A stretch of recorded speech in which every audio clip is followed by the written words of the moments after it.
자, 여러분 이 작품은 우선은 기법들을 조금 정리를 할 거야. 그래서 여러분 선생님이랑 이 작품의 기법을 좀 정리하는데 그 기법은 선생님 정리해 놨거든요, 여러분. 자, 11쪽을 보시면 여러분 그 작품 정리에 작품에 사용된 모더니즘 기법들이라고 되어 있는 부분이 있을 거야.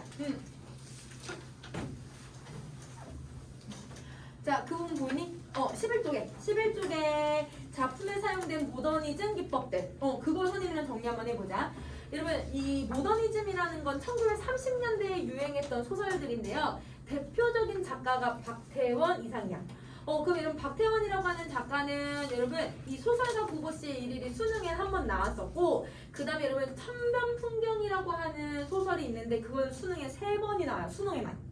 그래서 여러분 3번이 나오니까 우리 이제 선생님들은 그때 천변풍경이 수능 특강이 재작년에 들어가 있었거든. 그러니까 3년 전에 3년 전에 들어갔구나. 3년 전에 들어갔는데 그래서 우리는 당연히 안 나오지. 왜냐면 이미 2번 나왔으니까 선생님들 다 배제를 했는데 나왔어. 자, 수능에 나올 수 있어요. 그래서 소설가의 국어시의 일일도 천변풍경이랑 비슷한 속성들이 좀 많아서 얘도 여러분 수능이든 내신이든 좀 중요한 요소들이 많아. 왜냐면 문학적인 기법들을 많이 물어볼 거거든. 자, 우선 첫 번째 의식의 흐름 기법을 써요. 자, 여러분 의식의 흐름 기법은 이렇게 생각하시면 돼요.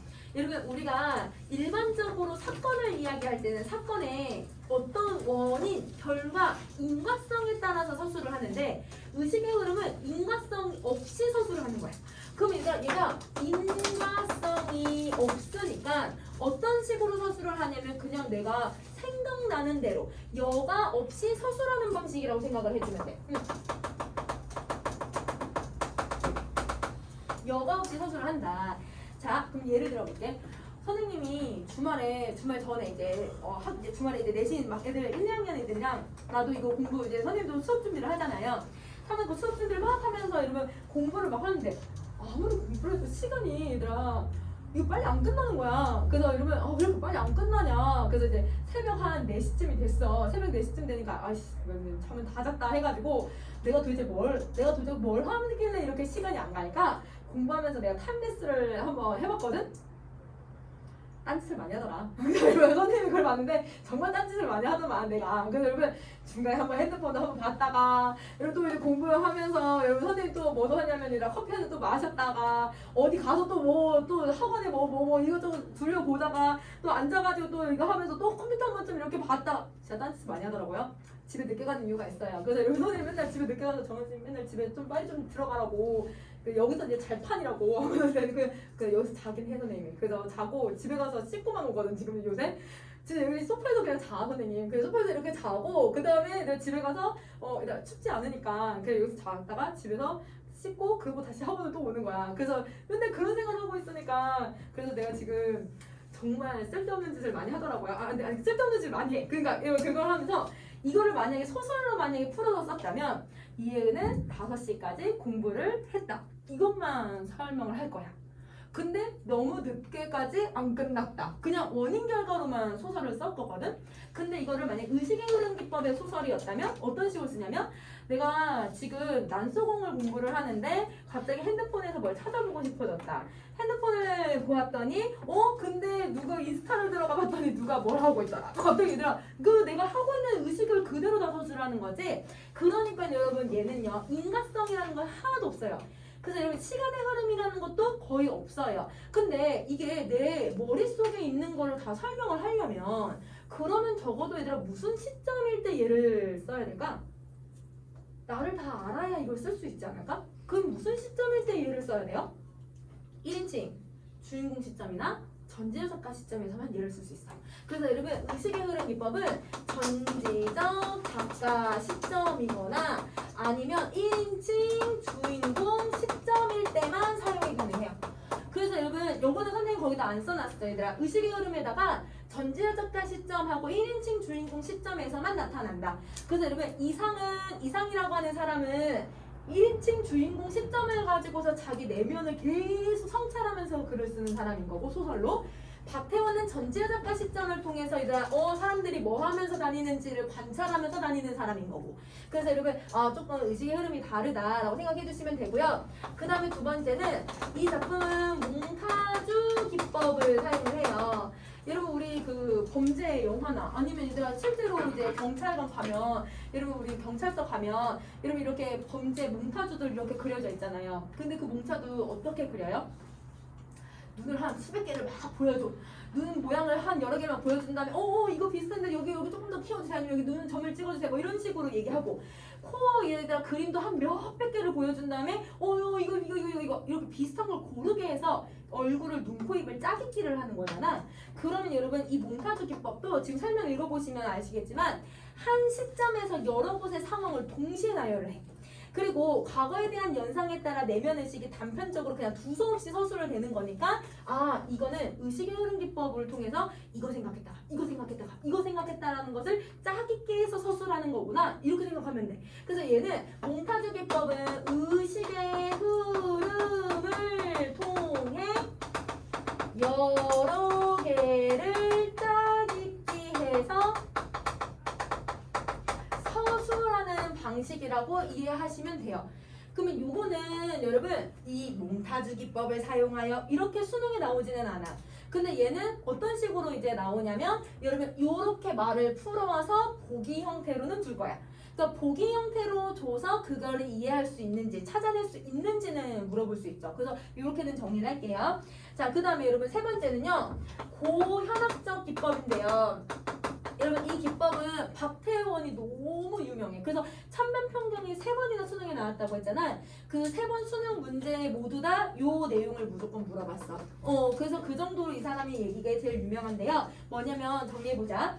현대인의 일상생활의 세세한 풍속을 조사 기록하고 탐구하고 참작하는 기법이어서 시정이라는 건 도시야. 도시에 있는 풍속들을 파노라마식으로 묘사하는 세태소설의 방식이다. 저 사람은 저렇게 살고 있네. 이 사람은 이렇게 살고 있네. 이 동네는 이렇게 살고 있고 이렇게 연구하는 것들이라고 생각해 주시면 돼요. 그래서 여러분 이 세 가지의 모습들이 잘 드러난다 라고 생각을 해주면 될 것 같아. 그러면 이게 어떻게 우리 이제 지문에 들어가고 있는지 우리 지문에서 찾으면서 한번 이해해보자. 자, 첫 번째 갈게요. 자, 국어는 여러분 국어는 이라고 하고 있으니까 나는 이라는 말을 쓰지는 않아. 그래서 여러분 이거가 3인칭 시점이구나 라는 걸 알 수 있게 해줄 것 같아요. 자, 그 다음 다시 밖으로 나오며 자기는 어디에 가서 행복을 찾을까 한다. 밝아는 대로 그는 어느 틈엔가 안전지대에 가서 서서 자기 두 손을 내려다보았다. 한 손에는 단장과 또 한 손에는 공책과. 물론 구보는 거기서 행복을 찾을 수는 없었다. 자, 그럼 여러분 지금 여기서 뭘 하고 있냐면 단장하고 노트를 들고 다닌대요. 자, 그러면 정리해볼게. 구보 씨가 한 손에는 단장을 가지고 있고 한 손에는 공책을 가지고 있대요. 자, 여러분 단장이 뭐냐면 여러분 지팡이라고 생각을 해주시면 돼요. 그러면 단장은 지팡이고 그 다음에 여러분 공책은 습작 노트야. 자, 여러분 이 두 가지가 뭘 나타내고 있는지를 정리 한번 해볼게. 여러분 지팡이는 대부분 얘들아 우리가 어디 걸어갈 때 지치니까 지팡이를 짚고 이렇게 가잖아요. 그럼 이 사람이 나이가 든 사람이 아니라 나이가 지금 여기 소설에선 26살이거든요. 그러면 이 사람은 이 사람은 226? 자, 얘들아 이거 뭐야? 자, 얘들아 이 26살인데요. 자, 26살인데 지팡이를 왜 들고 다니냐? 1930년대, 이게 1930년대 일제강점기를 배경을 하는데 이때 약간 모더니스트들, 그러니까 얘들아 약간 모더니즘을 따라하는 그런 여러분 지식인들이 얘들아 이 지팡이를 짚고 다니는 게 유행이었어. 그리고 얘들아 실제로 얘들아 그 이상이나 박태원 같은 사람들이 이걸 되게 많이 짚고 다니기도 했대요. 그냥 멋으로. 근데 여기서 멋을 나타내는 게 아니라 지팡이를 갖고 계속 돌아다녀. 하루 종일 돌아다니거든? 그러면 이게 여러분 뭘 나타내고 있냐면 배회하는 여러분 인물의 모습을 드러내줄 거야. 자, 배회한다는 건 계속 돌아다니는 것을 얘기를 하는데 왜 돌아다녀야 되냐면 소설가니까 소설가들은 다른 사람들을 계속 관찰을 해야 그런 사람들의 인간상, 군상을 찾아내가지고 여러분 소설을 쓰는 거잖아. 그러면 여러분 우리 이제 드라마들도 보면 여러분 경찰이 배경인 경우도 있고 아니면 얘들아 뭐 기상청 사람들 하면 기상청을 배경으로 하는 경우도 있고 그러면 아니면 여러분 25, 21 이런 결말 그지같이 자 이런 저 거기서 뭐 펜싱 뭐 이런 거 다 그걸 조사해야 할 수 있는 거잖아요. 그런 식으로 돌아다니면서 사람들을 관찰하는 거야. 그러면 이게 아까 고현학적인 그런 태도랑 연결이 되고 소설가들이 얘들아 인물들을 찾아내는 과정이라고 볼 수 있는 거지. 그래서 여러분 얘는 소설의 소재를 찾는 과정이라고 생각을 해주시면 되고요. 이걸 통해서 드러나는 거고요.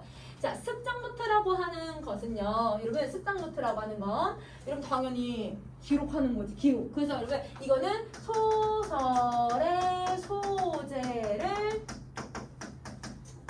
기록하는 것을 습작 노트야. 그러면 이 두 가지의 소재를 통해서 아, 구보 씨가 소설가라고 하는 직업을 가지고 있구나라고 하는 것을 우리는 이제 찾아내면 되는 거예요. 그래서 이걸 통해서 구보 씨는 소설가구나.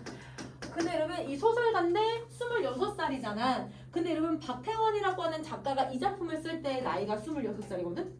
구보 씨도 얘들아 결혼을 안 했었고 이때 박태원도 아직 결혼을 안 했거든요. 그리고 얘들아 또 구보 씨는 얘들아 되게 내성적인 성격인데 박태원도 사실 그런 성격이었거든. 그러니까 여러분 구보 씨는 사실 누구를 나타내는 거야? 작가 자신인 거야. 그래서 여러분 이거는 약간 자전적인 소설이라고 생각하면 돼. 여러분 박태원은 선생님 한번 얘기해 준 적 있잖니? 그 봉준호 감독의 외할아버지야. 그래서 여러분 봉준호 감독이랑 똑같이 생겼어. 살 빠진 봉준호야. 약간 살 빠진 봉준호처럼 생겼어. 그래서 여러분 머리 빠마 이렇게 하고 안경 동그란 거 이렇게 써가지고 진짜 봉준호랑 똑같이 생겼어. 살 빠진. 그래서 여러분 그래서 이 사람은 이런 모습을 가지고 있다라고 생각해주면 될 것 같아. 그럼 다시 하자. 자, 그 다음에 안전지대 위에 사람들은 전차를 기다린다. 그들에게 행복은 알 수 없다. 그러나 그들은 분명히 갈 곳만은 가지고 있었다. 자, 그럼 여러분 지금 여기서 사람들하고요. 그 다음에 구보 씨하고 비교를 좀 한번 해볼게요. 자, 구보 씨하고 사람들은 모두 다 행복을 알 수 없다라고 얘기를 해요. 그러면 이 두 사람들은 행복을 알 수 없다라고 얘기를 했어요. 그런데 사람들은요 뭐라고 하냐면 이 사람들은 그들은 갈 곳만은 가지고 있었다라고 얘기를 해. 갈 곳을 가지고 있다라는 건 목적지가 어디에 있는지 알고 있다는 뜻인 거지. 그런데 갈 곳만은 알고 있었다 이렇게 표현하고 그러나 이렇게 얘기를 하고 있는 걸 보면 구보 씨는 목적지가 있다는 걸까 없다는 걸까? 없어. 그렇지. 얘들아 이거 없어. 목적지 없어. 자, 그러면 여러분 이걸 통해서 사람들은 목적지를 가지고 있는데 자신은 목적지가 없는 거를 보면서 막 얘들아 마음이 더 불안해. 더더구나 자기는 행복을 막 찾아야 되는데 행복도 못 찾는다고 얘기를 하고 있어. 그러니까 이 구보 씨가 어떤 선택을 하고 있는지 한번 볼게요, 여러분. 자, 갑시다. 전차가 왔다. 사람들은 내리고 탔고 구보는 잠깐 먼 그곳에 서 있었다. 그럼 여러분 사람들은 목적지가 있으니까 다 뭘 할 거예요? 다 전차에 타겠죠. 그죠? 자, 근데 구보 씨는 목적지가 없으니까 전차에 탈까 안 탈까? 전차에 안 탈 거야. 근데 여러분 자 뭐라고 하냐면 그러나 자기와 더불어서 그곳에 있던 온갖 사람들이 모두 저 차에 오른다고 하는 걸 보았을 때 그는 저 혼자 그곳에 남아있는 것에 대해 외로움과 애달픔을 맛본다. 그래서 구보는 천천히 얘들아 전차 위에 뛰어든다. 그럼 얘들아 얘도 전차를 타요. 근데 여러분 이 전차를 타는 이유가 뭐 때문이에요? 외롭대요. 외로워서요. 외로움 때문에 전차를 타고 있다는 거야. 그러면 여러분 사람들은 여러분 목적지가 있고 행복은 알 수 없지만 뭔가 인생의 뚜렷한 목적을 가지면서 살아가는데 구보 씨는 그렇지 못하고 있구나 라고 하는 걸 기억을 해주면 될 것 같아. 그럼 다시 하자. 자, 전차 안에서 여러분 전차 안에서 라고 하고 있잖아요. 그러면 여러분 사실 이게 제일 구보는 앞부분에 나오는 구절이거든요. 그러면 제일 첫 구절을 뭘로 삼고 있냐면 소제목으로 삼아요. 자, 우리 이 당시에는 소제목을 이제 소설 속에 넣는 일이 거의 없었거든. 뭐 물론 얘들아 번호 1번, 2번, 3번 이렇게는 했어도 소제목을 넣는 경우는 거의 없어서 근데 되게 센세이션했던 기법 중에 하나였어. 근데 여러분 여기서는 이게 무슨 기능을 갖는지를 한번 보자. 독자한테 당연히 전차에서 무슨 일이 벌어질까? 호기심. 그래서 여러분 독자의 호기심을 유발한다라고 생각을 해주시면 되고요. 자, 그다음 두 번째는요. 이 다음에 나올 내용들을 여러분 우리는 예측할 수 있게 도와주죠. 그래서 이렇게 다음에 나올 내용을 예측할 수 있게 도와주는 역할을 이 소제목이 한다. 이렇게 생각하면 될 것 같아. 자, 그럼 가보자. 9번은 우선 제자리를 찾지 못한다. 얘들아 밑줄 그어줄래? 제자리를 찾지 못한다. 자, 여러분 제자리를 찾지 못한다는 건 얘들아 목적지가 있어서예요, 없어서예요? 없어서 그래. 그리고 여러분 목적지가 없는 것뿐만 아니라 여러분 이 사람은 지금 삶에 대한 내가 이렇게 사는 게 맞나? 약간 이런 고민들을 많이 해서 삶의 방향을 못 잡고 있어요. 자, 삶의 방향성을 잃어가는 모습을 이렇게 표현을 하고 있는 거야. 자, 하나 남았던 자석은 그보다 바로 한 걸음 먼저 차에 오른 젊은 여에게 점령당했다.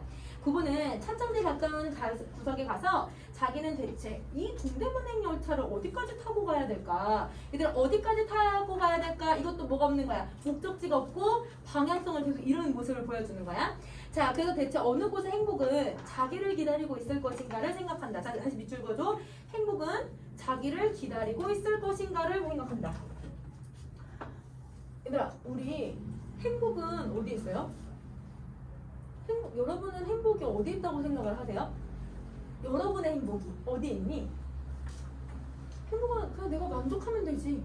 내가 만들면 되지, 얘들아. 내가 먹는 거에 행복하면 먹으면 되지.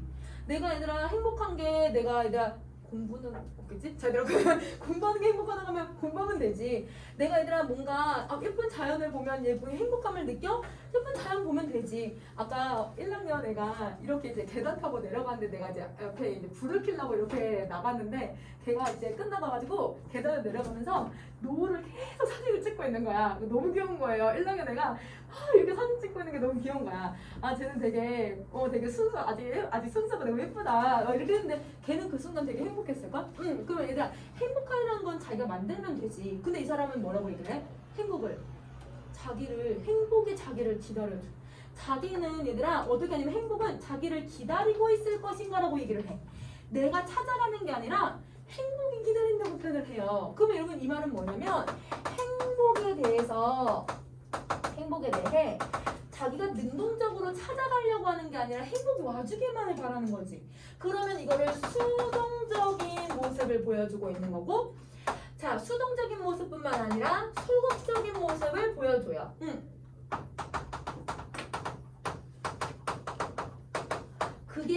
이게 여러분 이 사람의 성격이야.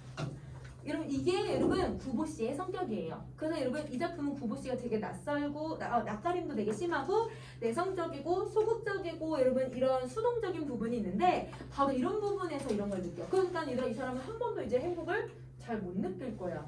그래서 행복이라고 하는 것을 잘 못 느끼는 사람일 거다. 이렇게 생각하자. 자, 이제 2차는 동대문을 돌아서 경성운동장 앞으로 해서 여기까지. 이거는 얘들아 목적지, 얘들아 어디를 가는지에 대한 과정에 대해서 지금 생각하죠. 그죠? 자, 9번은 차창대 운전대로 향한 그 안으로 파란 융이 받쳐된 창문을 바랍니다. 갑자기 또 창문을 바라봐. 자, 그리고 전차가에는 그곳에 뉴스를 많이 게시한대요. 창문에 게시를 하는 뉴스를 생각을 해요. 그러나 사람들은 요사이 축구도 야구도 하지 않는가 보다 갑자기 축구 야구 얘기를 해요. 그럼 얘들아 어디를 갈 것인가를 마무리도 짓지 않고 창문을 봤더니 창문에다 갑자기 뉴스 생각하고 갑자기 축구 야구를 생각하잖아. 별의별 이야기를 그냥 다 두서없이 서술하지. 이게 의식의 흐름 기법이야. 그래서 여기다 옆에다가 의식의 흐름이라고 써주자. 자, 6번 장충단으로 청량리로 다시 성북동으로 얘들아 어디로 가는지에 대한 과정 얘기하죠. 그죠? 자, 그러나 요사이 구보는 요 교회를 즐기지 않는다. 그곳에는 하얏은 자연이 있었고 한적이 있었다. 그리고 고독조차 그곳에선 준비되어 있었다. 요사이 구보는 고독을 두려워하고 있다. 그럼 얘들아 고독을 두려워하고 있으니까 아까 왜 얘들아 여기를 탔는지 이해되니? 전차를 왜 탔냐면 고독이 요새 너무 싫어서 전차를 그냥 타버렸대요. 외로움이 고독이잖아요. 그쵸? 그러면 고독이 싫어서 그랬구나.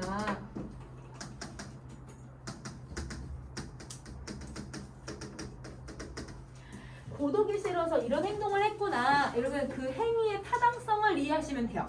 자, 그럼 다시 갈게요. 자, 일찍이 그는 고독을 사랑한 일이 있었대. 그러면 얘들아 과거에는 고독을 사랑했대요. 그러면 과거에는 여러분 고독을 사랑해요. 근데 지금 현재는 고독을 사랑하고 있니? 현재는 고독을 사랑하지 않아. 그치? 현재는 고독을 사랑하는 게 아니라 고독을 두려워해. 그러면 왜 옛날에는 고독을 사랑한다고 했을까? 한번 찾아볼게요. 자, 그러나 고독을 사랑한다는 건 그의 심경을 바르게 표현한 것은 아니라고 볼 수 있다. 그는 결코 고독을 사랑하지 않았을지도 모른다. 아니, 도리어 그는 그것을 그지없이 무서워했을지도 모른다.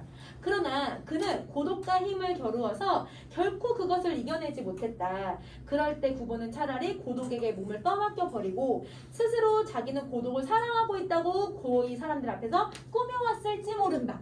그럼 여러분, 자기는 실제로 얘들아 너무 무서워했는데, 그런데 얘들아 자기가 어차피 이 고독에 계속 무서워할 바에는 내가 고독을 사랑하고 있어 라고 여러분 자기를 포장해 온 거래요. 그러면 자기를 얘들아 이렇게 포장하는 것, 자기를 얘들아 좀 좋게 드러내는 것을 자기 합리화라고 하거든. 자, 다시 자기를 포장하거나 자기를 긍정적으로 표현하는 것을 자기 합리화라고 해요. 그래서 여기서 자기 합리화를 하고 있다. 아, 그러면 자기 합리화는 얘들아 사실 뭐 하려고 자기 합리화를 해? 내가 좀 편해지려고 자기 합리화를 하는 거잖아. 그럼 예를 들면 아까 선생님도 내가 공부를 했는데 새벽 5시까지 애들 공부를 안 끝나. 5시까지 공부를 안 끝나니까 그래 그냥 시험거리가 많아서 그래. 뭐 이렇게 하면 얘들아 나는 편하겠지.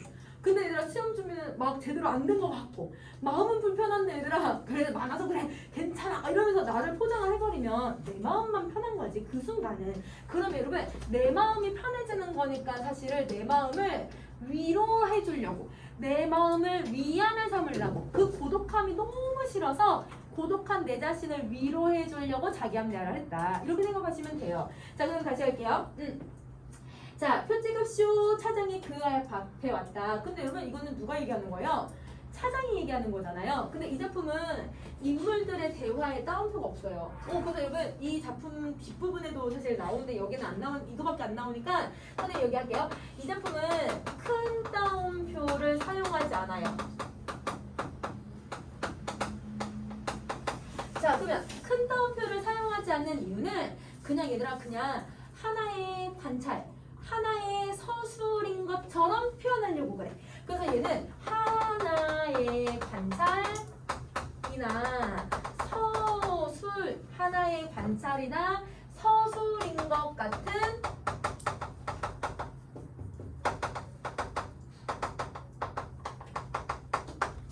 이런 느낌을 주고 있다. 그래서 하나의 그냥 관찰하는 대상인 것처럼 그냥 얘들 하나의 서술인 것처럼 하는 표현이다. 이렇게 생각해주면 될 것 같아. 자, 그 다음 다시 할게요. 자, 그래서 구보는 단장을 왼팔에 걸고 지팡이를 딱 연탄에 걸고 바지 주머니에 손을 딱 넣고 그러나 그가 그 속에서 5입의 공전을 골라냈을 때 차는 종묘 앞에 섰고 그리고 차등은 제자리로 돌아갔다. 구보는 눈을 떨어뜨려서 손바닥 위에 있는 5 동전을 보고 그리고 그것들은 공교롭게 모두 뒤집혀져 있었다. 대정 12년, 11년, 11년, 8년, 12년. 여러분 대정이 뭐냐면 여러분 다이쇼라고 해서 그 당시에 국호였거든요. 연호. 그럼 여러분 일본식 연호를 쓰는 이유는 일제강점기여서 그래. 그래서 여러분 시대적 배경을 나타내주는 단어인 거네. 그래서 여러분 여기다 시대적 배경이라고 써줍시다. 시대적 배경을 드러내주고 있다. 자, 대정 54년. 얘들 그냥 다 더했네요. 다 더해가지고 구보는 그 숫자에서 한 개의 의미를 찾아내려고 들었지만 그러나 그거는 부질없는 일이었고 또 그것이 무슨 의미를 가지고 있다고 하더라도 그거는 행복이 아니었다. 행복이 아니었대. 얘들아 만약에 얘들아 행복을 느끼라고 하면 느낄 수도 있어. 여러분 만약에 여기서 내가 재밌다 이렇게 느끼면 행복을 느낄 수 있는데 자기는 계속 행복이 없다라고만 생각을 하는 거죠. 자, 다시 할게요. 조그만. 여러분 소제목 똑같은 기능 가지고 있어요. 조그만 한 개의 기쁨을 찾아서 구보는 남대문 안으로 밖으로 나가보기로 했다. 그러나 그곳에는 불어드는 바람도 없이 양옆에 웅성거리고 앉아있는 서너 명의 진액꾼들이 그 모양을 매도없다. 구보는 고독을 느끼고 사람들이 있는 곳으로 약동하는 무리들이 있는 곳으로 가고 싶다는 생각을 한다. 얘들아, 고독을 느끼는 순간, 아까 고독을 뭐라고 했었지? 너무 두려워하니까 어디로 가고 싶대요? 사람들이 많은 곳으로 가고 싶대요. 그래서 여러분 여기서 구보는 두려움을 느껴서 뭘 하기 시작을 하냐면 활기찬 곳으로 가보려고 하는 거야. 자, 활기찬 곳으로 이동을 해요. 자, 그 다음 다시. 그래서 그 눈앞에 바로 경상역이 보이는 거야. 그러니까 여러분 어디로 가게 된 거냐면 바로 눈앞에 보이는 경상역으로 가게 되었다. 사람이 제일 많은 곳. 자, 그곳은 마땅히 인성이 있을 거야. 그리고 낡은 서울의 호흡과 감정도 있을 거야. 도시에 살고 있는 소설가는 모름지기 이 도시의 항구와 친해져야 된다. 얘들아, 여기 항구래요. 그럼 이걸 그냥 역을 항구 같다라고 해서 비유해주고 있는 표현일 뿐이야. 그래서 여러분 역을 항구에다가 비유하고 있다. 자, 그 다음 자, 그래서 물론 그러한 직업의식은 어쨌든 좋았다. 다만 그분은 고독을 3등 대학생 군중에서 피할 수만 있었으면 그만이다. 그러나 오히려 고독은 그곳에 더 있었다. 얘들아, 경성역에는 고독이 없을 거라고 생각해서 갔는데 이곳이 바로 어떤 곳이래? 고독이 너무 많대. 고독이 너무 넘쳐나는 곳이래. 그러면 왜 고독이 넘치는지 보자. 구보가 한 옆에 끼어 앉을 수도 없겠으니 사람들은 그곳에 빽빽하게 가득 차 있는데도 그들의 누구에게서도 인간의 본래 온정을 찾을 수가 없대. 인간의 정을 못 느끼니까 고독이 있다라고 생각을 해버리는 거죠. 그럼 여러분 아까 우리 앞에서 봤던 달밤도 인간의 인정을 못 느끼는 거라고 했잖아요. 여기도 지금 1930년대를 배경으로 하고 있으니까 인간의 온정을 못 느끼고 있어. 이게 당시 시대적인 문제였던 것 같아요. 자, 그럼 다시 할게요. 자, 그네들은 거의 옆에 사람의 한마디를 말을 건네는 일도 없이 오직 자기네의 사무만 바빴고, 그리고 간혹 말을 건네더라도 그것은 자기네가 타고 갈 열차의 시각이나 그런 거에 대해 지나지 않았다. 그들의 동료가 아닌 사람들에게 그네들은 변소에 다녀올 동안 그네들의 짐을 부탁하는 일도 없었고, 남을 겪고 믿지 않는 그네들의 눈을 보기에는 너무 딱하고 가여웠다. 그럼 여러분, 자, 구보 씨는 이 경성역에서 여러분 이 3등 대합실에 있는 사람들을 봤는데요. 이 사람들을 바라보면서 어떤 인식을 갖고 있냐면 가엽다, 연민. 어떻게 사람의 인정을 못 느끼지? 연민. 이 연민을 느껴. 자, 그 다음 다시 할게. 또 구보는 한 구석에 가서서 그의 앞에 앉아있는 노파를 본다. 이번엔 누굴 보냐면 노파를 봐요. 자, 이 노파는 누이 집에 드난을 살다가, 드난은 얘들아 남의 집 약간 이제 뭐라지? 이렇게 심부름 아니면 얘들아 이렇게 식모살이 이 같은 걸 얘기를 해요. 그런 것을 살다가 이제 늙고 그도 세전한 몸을 이끌어 결코 넉넉하지 못한 시골 딸내집에라도 찾아갈지도 모른다. 이미 굳어버린 그의 안면 근육은 어떤 다행한 일에도 펴질 턱이 없고, 그리고 그의 몽롱한 두 눈은 비록 그의 딸이 끝이 없는 그 효를 다한다고 하더라도 감동시킬 수 있을지 없을지 모르겠다. 그럼 여러분, 이 노파가 인생을 너무 고달프게 사니까 이 사람은 행복을 잘 못 느끼는 것 같다, 이렇게 얘기를 하고 있어. 그럼 이 사람에 대해서도 어떤 시선으로 보고 있냐면 연민의 시선으로 바라보고 있네. 자, 그리고 그 노파 옆에 앉아있는 중년의 시골 신사는 그럼 이번에는 여러분 신사에 대해서 이야기를 하고 있는 것 같아요. 자, 이 신사는 그의 시골에서 조그만 백화점을 경영하고 있을 것이다. 그의 점포에는 주단포목도 있고 일회용자파도 있고 흔히 쓰는 약품도 갖춰져 있을 것이다. 그는 이제 그의 옆에 놓인 물품을 들고 자연스럽게 차에 오를 것이고, 그리고 그분은 그 시골 논 신사가 노파와 사이에 되도록 간격을 가지고 노력하는 걸 발견하고는 그리고 그를 업신여겼다. 여러분, 자, 뭐냐면 이 사람이 얘들아 자기는 좀 뭔가 백화점을 운영하고 좀 뭔가 있어 보이니까 노파가 꾀재재해 보이잖아요. 그러니까 몸을 이렇게 틀더래요. 이 사람이랑 부딪히지 않으려고. 그걸 보면서 얘들아 어떻게 여겨? 업신여겨. 업신여긴다는 건 이 사람의 행동을 비판하려고 하는 의도인 거지. 자, 그리고 그에게 약간의 지혜와 약간의 용기를 주면 3등 승차권을 주머니 속에 간수하고 1, 2등 대합실에 오만하게 자리 잡고 있을 것이다. 자, 14번. 문득 구보는 그의 얼굴에서 부종을 발견하고 그의 앞을 떠났다. 자, 이번에는 갑자기 얘들아 이 신사의 얼굴에서 부종을 봐요. 부종. 자, 부종은 얼굴이 이렇게 부어오르는 그 병을 얘기를 해요. 이 사람에게 부종을 보고서 갑자기 얘들아 뭘 하냐면 갑자기 얘들아 심장염을 딱 떠올렸다가 그 그뿐만 아니라 국어의 자기 만성 위 얘들아 확장을 생각하고 이러면 지금 얘들아 그냥 막 꼬리 물고 연상을 하고 있잖아. 이게 무슨 거라고? 의식의 흐름 기법이야. 그러면 갑자기 뜬금없이 병에 대한 이야기들을 하고 있어요. 이게 의식의 흐름 기법이고요. 자, 그래서 이 새삼스럽게 생각해내지 않을 수밖에 없었다. 그러나 구보가 매점 역까지 갔을 때 그곳에서도 병자를 봤다. 여러분 이제 다시 또 누구를 봤냐면 아픈 병자 한 명을 더 봤어. 자, 그 40세의 노동자 정경구가 이 목을 얘기를 해요. 이 목 앞쪽에 팽륨 이게 막 부어오르는 걸 이쪽에 막 부어올라서 그 돌출된 안구가 도출되어 있고 손에 경미한 진동이 있고 분명 바세도시병이다. 바세도시병이 뭐냐면 여러분 약간 이제 갑상선과 관련된 병이에요. 그러니까 이제 눈이나 이런 게 튀어나오는 거죠. 그것은 누구에게도 깨끗한 느낌을 주진 않았다. 그의 좌우에는 좌석이 비어 있어도 사람들은 보이지 않아. 왜냐면 외형이 조금 막 여기 막 여기 막 부어 있고 손 막 떨고 있고 이러니까 사람들이 이렇게 막 피하는 거지. 자, 그래서 그뿐만 아니라 그에게서 2칸통이나 떨어져 있던 아이업은 젊은 아낙네가 그의 바스켓 속에서 꺼내다 잘못해서 시멘트 바닥에 떨어뜨린 한 개의 복숭아가 굴러서 병자의 발 앞에 왔을 때 여인은 그것을 쫓아와 집기를 담념하기조차 하였다. 그럼 여러분 병자를 보면서 이 사람을 사람들이 다 회피하고 있구나 라고 하는 걸 내가 계속 관찰을 해요. 그럼 구보씨는 경성역에 가서 사람들을 계속 관찰하고 사람들에 대한 어떤 감정, 계속 추측 이런 것들을 하고 있는 거지. 소설가수로서 이를 막 조사를 하는 거야. 자, 구보는 이런 조그마한 사건에 문득 흥미를 느끼고 그 대학 노트를 꺼냈다가 공책 그걸 꺼내요. 그리고 거기에다가 문 옆에 기대어 섰는 캡스고 린네르 스메르 양복 입은 사내에 그 온갖 사람들의 의혹을 갖는 두 눈을 발견했을 때 구보는 또다시 그 우울 속을 떠나지 않으면 안 됐다. 얘들아 이곳을 뭐라고 생각하냐면 우울이라고 생각해. 그럼 여러분 경성역에서도 행복을 찾은 거예요? 그래서 행복을 못 찾아. 그럼 이 사람은 행복을 못 찾고 있는 거야. 우울하다. 우울하다. 자, 그러면 여기서 여기까지 정리하셨으면요. 선생님이랑 어딜 가냐면 여러분 기법이랑 이런 거는 여러분이 찾아보시면 될 것 같고 선생님이랑 여러분 11쪽을 한번 봐보자. 여러분 11쪽에 혹시 여러분 선생님 그림 하나 넣어놓은 거 혹시 보이니? 그거 한번 봐보자. 그림을 볼게요.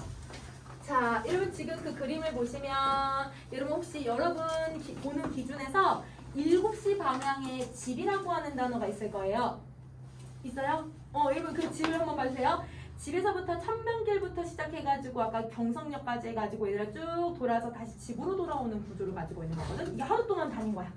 얘들아 하루 동안 이 종로 이 부분 다 돌아다닐 수 있어. 내가 서울 제주도보다 작아. 얘들아 자 얘들아 이거 갈 수 있어. 돌아다닐 수 있어. 자 얘들아 이렇게 돌아다녔대요. 그러면 여러분 지금 무슨 구성을 쓰고 있냐면 공간의 이동을 쓰네. 이 작품은 여러분 계속 떠나면서 얘들아 뭔가 여행하듯이 이야기를 하고 있으니까 여로형 구성을 쓰네. 근데 얘들아 집에서 출발해서 다시 어디로 와? 다시 집으로 왔지. 그러면 원점으로 다시 돌아온 거네요. 그러면 여러분 원점 폐기형 구조를 가지고 있네요. 그러면 왜 여러분 이 공간의 이동하고 여로형 구성은 어떤 비슷한 거니까 여러분 이 구성을 왜 쓰냐면 여러분 사람에 대한 관찰. 그럼 여러분 사람들을 관찰하고자 하는 이 사람에 대한 직업 의식인 거고, 왜냐면 여러분 소설가는 많은 사람들을 연구해야 되잖아. 그러니까 그 사람의 직업 의식인 거고. 또 하나 더 여러분 이걸 통해서 이 사람은 계속 돌아다니면서 뭘 찾으러 다니는 거예요? 자신의 행복. 그 여러분 행복을 여러분 뭘 찾으러 다니기는 하는데 사실 여러분 집에서 출발할 때 행복을 가지고 있었을까? 아니지. 근데 얘들아 다시 원점으로 돌아왔다는 건 행복을 가지고 돌아왔을까요? 안 갖고 돌아왔어. 원점 회귀형은요 원래 상태가 된다는 뜻이야. 이 사람은 평생 얘들아 목적 의식도 없을 거고요. 행복도 못 찾을 거고요. 그 다음에 여러분 아까 여러분 방황만 하다가 돌아다닐 거야. 이게 얘들아 뭐 할 거라는 걸 보여주냐면 지속될 거라는 것을 보여주는 거야. 그래서 여러분 이 작품은 여러분 이 작품뿐만 아니라 항상 여러분 원점 회귀를 하고 있는 작품들은 원래 상태가 된다. 이렇게 생각해 주시면 될 것 같아요. 자, 여러분 선생님이 요거는 이제 복이랑 그런 내용들은 전체 줄거리랑 넣어놨으니까 한번 읽어보시고 여러분 다음 주에 요거 이어서 가지고 오시면 될 것 같아요. 자, 여러분 선생님 숙제 볼 거예요. 숙제.